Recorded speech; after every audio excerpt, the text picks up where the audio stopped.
এই বিচারগুলোর ব্যবস্থা করা এবং আইনের প্রয়োগের ব্যবস্থা করা যেখানে প্রথম ও প্রধান দায়িত্ব, সেখানে আমরা দেখতে পাচ্ছি একটা আইসিডি ট্রাইব্যুনালটাও সংগঠিত নয়, সেখানে কোনো বিচারপতি এখনো দেওয়া হয়নি।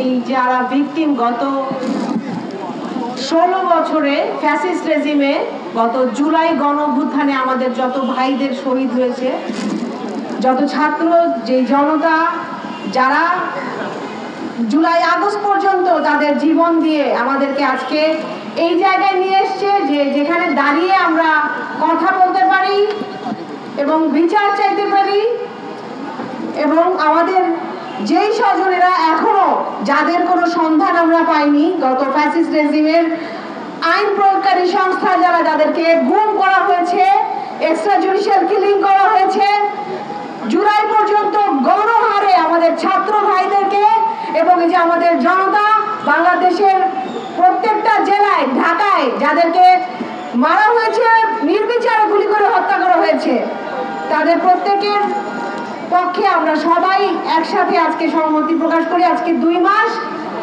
আমরা 5ই আগস্টের পর থেকে আজকে 2 মাস পার হয়ে গেছে। আমি নাগরিক কমিটিকে ধন্যবাদ জানাই এরকম একটা আয়োজনের জন্য। আমরা জানি আমরা আমাদের এই কার্যক্রম আরো চালিয়ে যাব।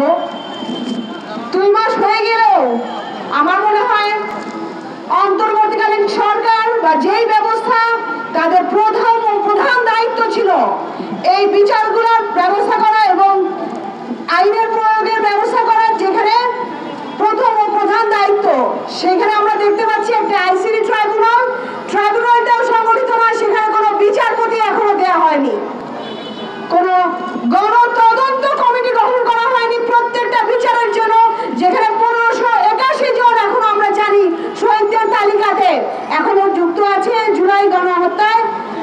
গত ফ্যাসিস্ট রেজিমের 700-এরও বেশি যে গুম হয়ে যাওয়া কেস, 2600-এরও বেশি যেটা এক্সট্রা জুডিশিয়াল কিলিং এর কেস, প্রত্যেকটা কেসকে এখনো একটা তদন্ত আওতায় আনা হয়নি।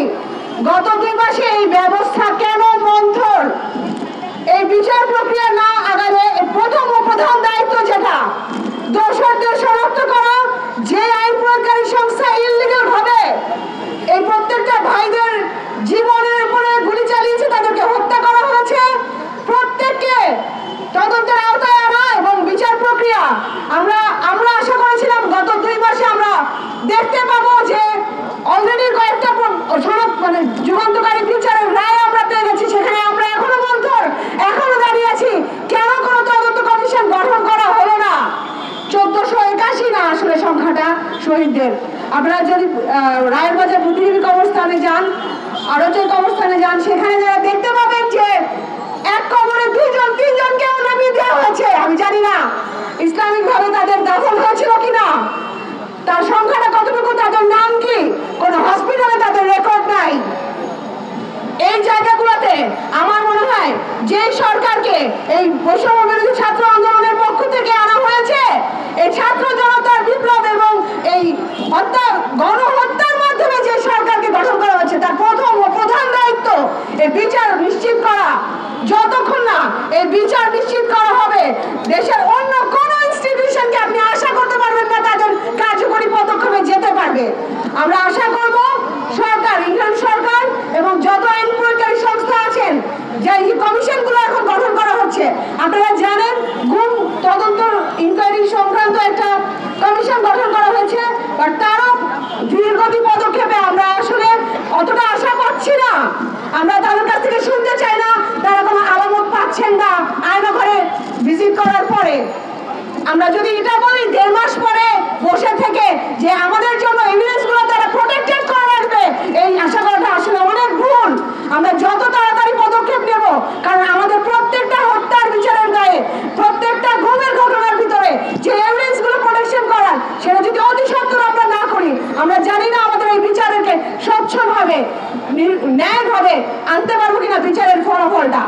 আমরা চাবো সরকারের দায়িত্বে যারা আছেন এই কমিশন, গণতদন্ত কমিশন গঠন করার মাধ্যমে প্রত্যেকজন শহীদের পরিবারকে অ্যাটলিস্ট প্রথমে আমরা বিচারের মুখটা দেখাই এবং বিচার বিভাগকে সংগঠিত করি, যেন আমরা দ্রুত বিচার আইনে তাদেরকে এই ন্যায়টা তাদের পরিবারের প্রতি